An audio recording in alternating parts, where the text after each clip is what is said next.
This is Engineer Faisal Ijaz. Hope you will be fine. In this channel, I prepared detailed lectures for chemical engineers and also for associate engineers.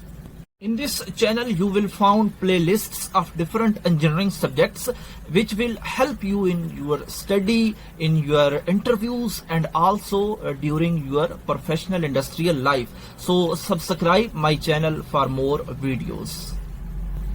Hope you will be fine. This is Engineer Faisal Ijaz, and today I am presenting a lecture on production process of styrene monomer. Before this lecture, I present a lecture on production process of polystyrene, and its link is available in description. Styrene monomers are used to produce polymer styrene, ABS plastic, and today these are using in different chemical industries. For the production of styrene monomer, the reactants are reacted in a fixed bed catalytic reactor. So here in this diagram you can see the fixed bed catalytic reactor, and also my channel have detailed lectures on fluidized bed technology, so links are shared in description. You can join and consult them.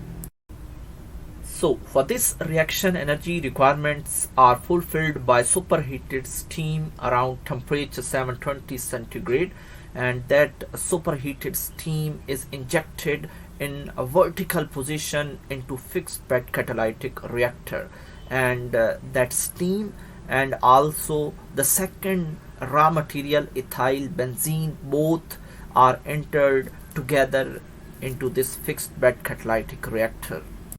The equipment used for this reaction has name fixed bed catalytic reactor. So the word catalyst is using in this equipment.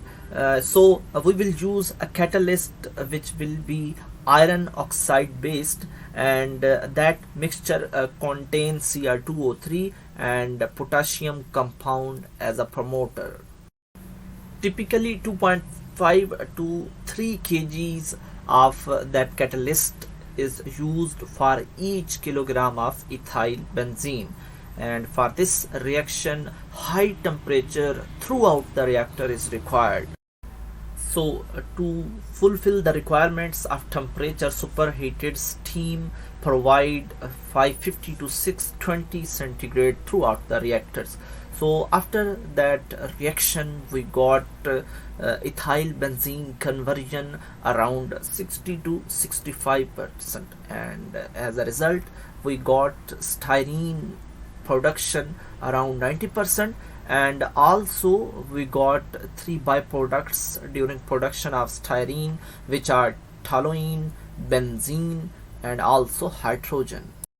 After the reaction, these products cooled rapidly, and these product mixture contains styrene, benzene, toluene, and unreacted ethyl benzene. That ethyl benzene is unreacted, as you have seen already that during reaction only 60 to 65% conversion of ethyl benzene take place. From this product stream, hydrogen gas is also produced, and that is flashed out and used for industrial application for boiler fuel. After removing hydrogen gas, polymerization inhibitor is added into product stream, and that inhibitor is phenol.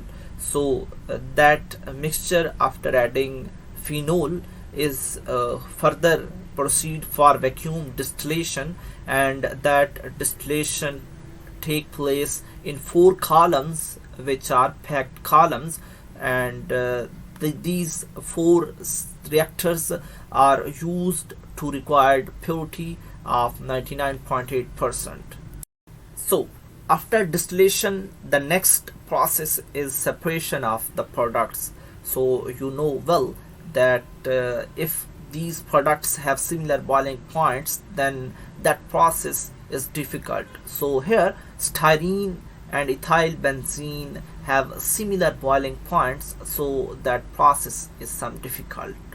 A typical plant produces 70,000 to 1 lakh metric ton styrene per year from one reactor, and some plants have more than one reactors. So here you can see it's ethyl benzene as a reactant, and after using catalyst we produce styrene.